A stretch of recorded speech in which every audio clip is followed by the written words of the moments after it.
What's up, guys? This is the Osmo.com Night Shift Podcast.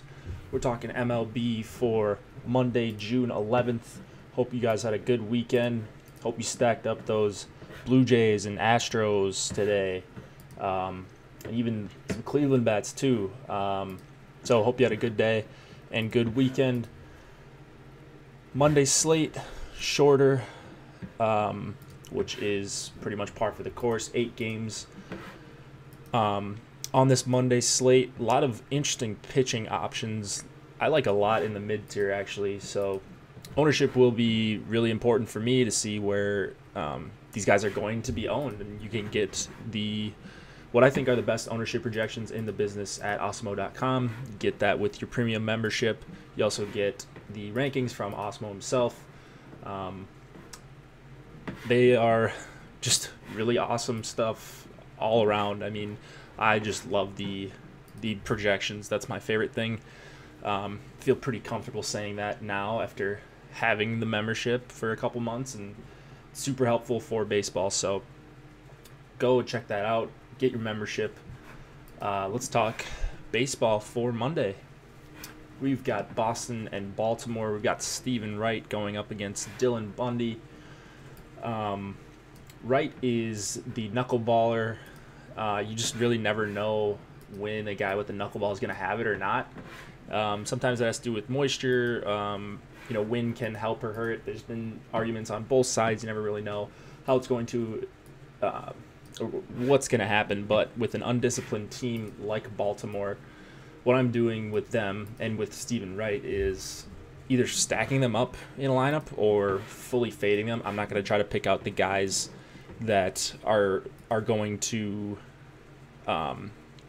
hit solo shots off Stephen Wright. I mean, he could completely blow up, so that's sort of what happens with the knuckleballer. It seems like you either get it's not dancing like it should, and then guys just are getting a hold of it every time, or it's just going crazy dancing around and you get 7 or 8 strikeouts. So I think I could see it going either way. I mean, I'm not going to try to act like I know how to predict these knuckleballers. It's hard enough predicting pitchers in general, let alone a pitch with that much volatility.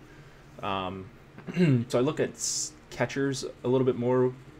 The catcher splits with guys that throw knuckleballers, and Wright's been good with Christian Vasquez. So if Vasquez is in the lineup, which I'm assuming he's going to be catching him, then that doesn't really change much for me. I think Wright is firmly in play as a GPP option, as are the Baltimore bats. Bundy grades out as one of the better pitchers on the slate. Great price, $7,500 on DraftKings, but the matchup is really tough here.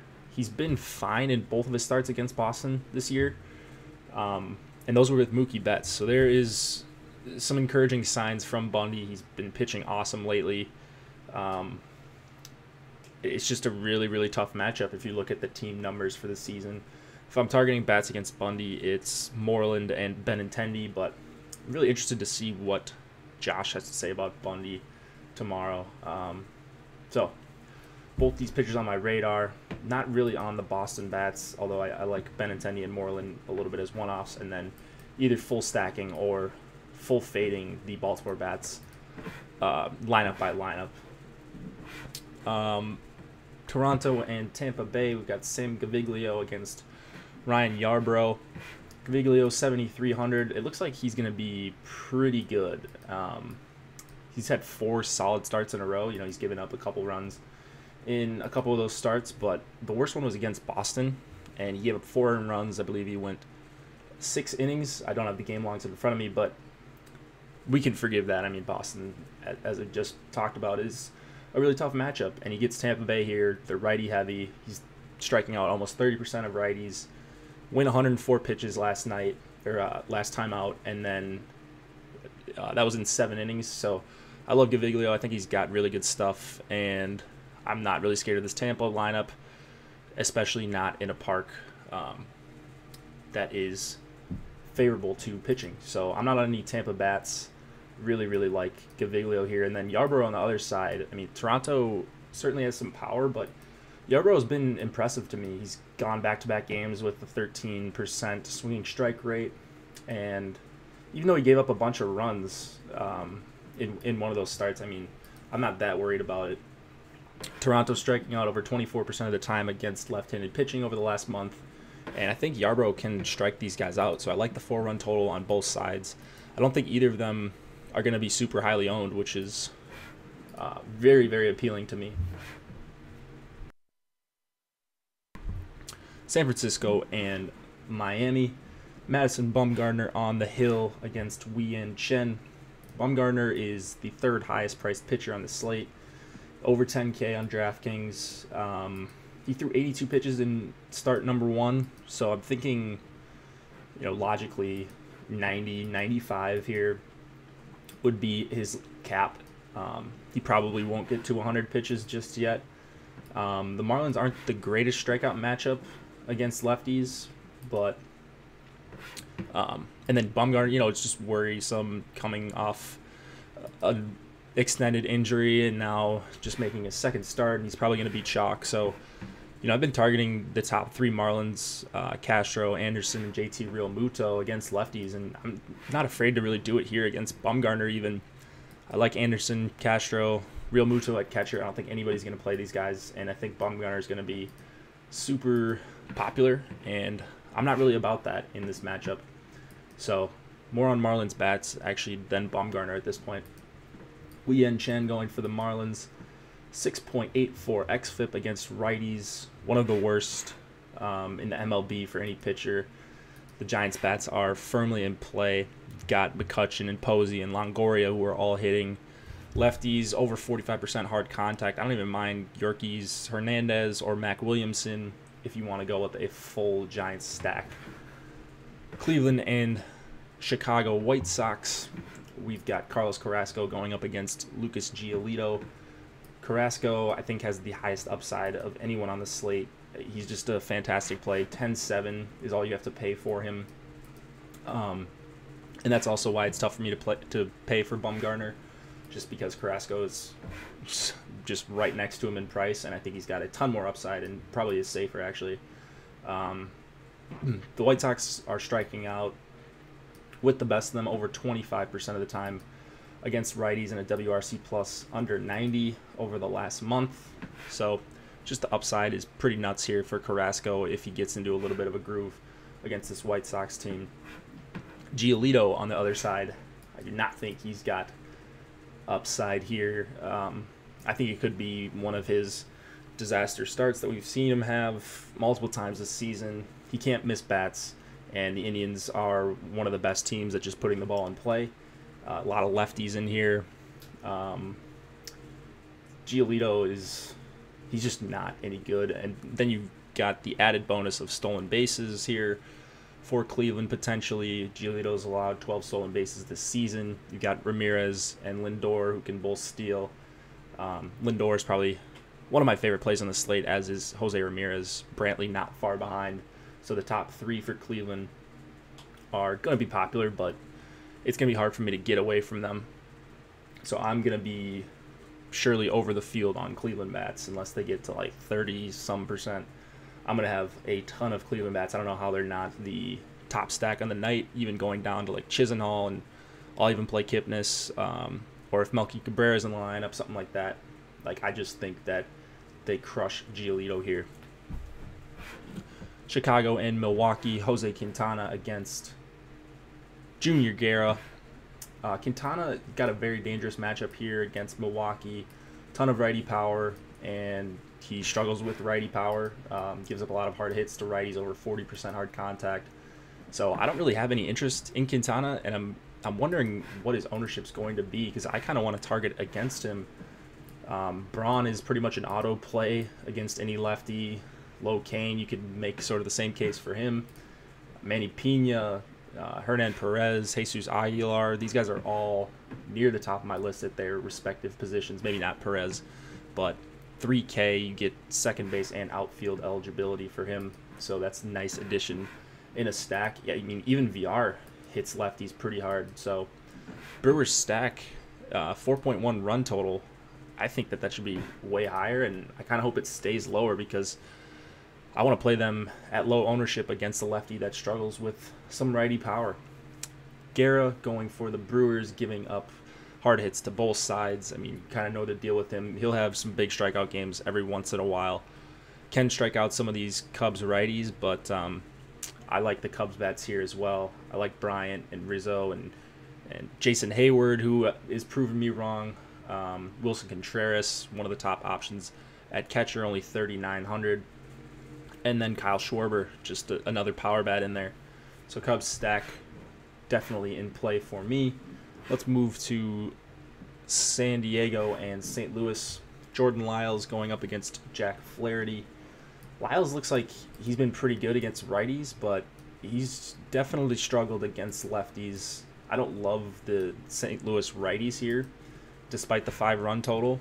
I really love Matt Carpenter and Dexter Fowler for their prices. They're going to be very, very healthily owned, but I'm not sure that I'm in love with the stack. I mean, you can make a case for Pham or Jose Martinez or Marcell Ozuna. I mean, I'm not going to hate you for playing a Cardinals stack, and I might get on it as the day goes on, but first look, I don't think the Cardinals full stack is a top 3 or so stack for me, and their run total says otherwise. So not seeing a ton that I love with the Cardinals stack outside of those 2 lefties. But I'll be digging into that deeper as the day goes on. Flaherty, just an awesome matchup for him against the Padres. He's at home. He should miss a lot of these bats, and he's probably going to be pretty chalky.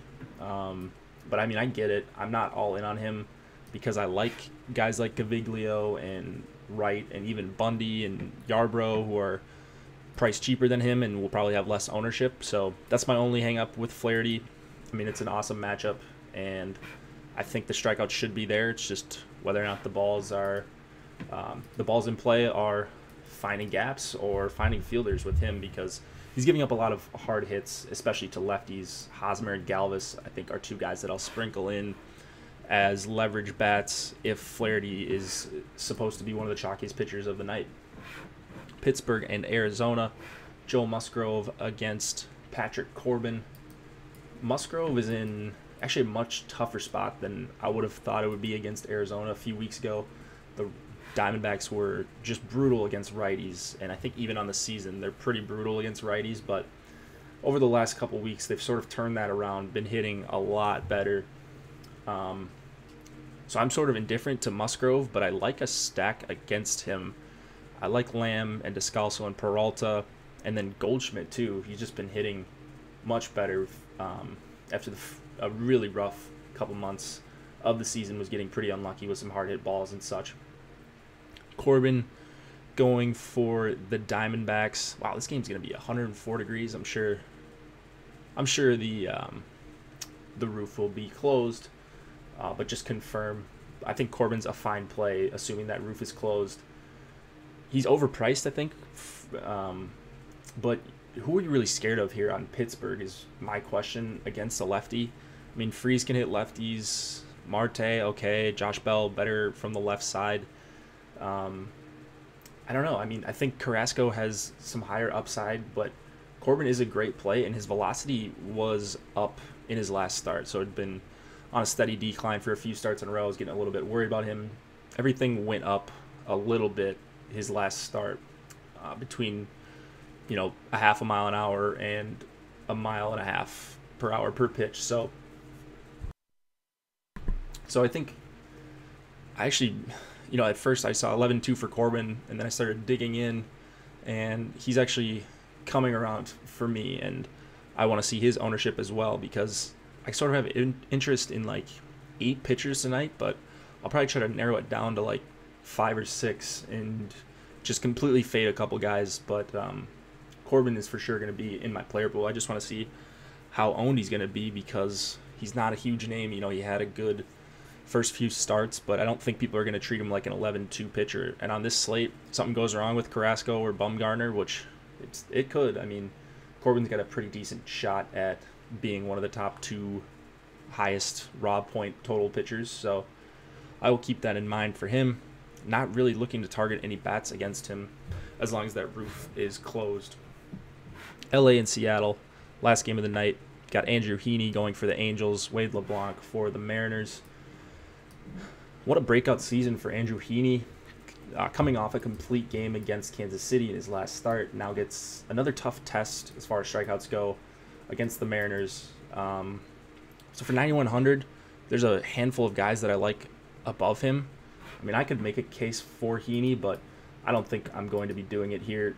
I'm just not sure how many strikeouts he can get here, and I think that a couple of these 7K guys are going to pop off, and I don't know that Heaney just has that upside.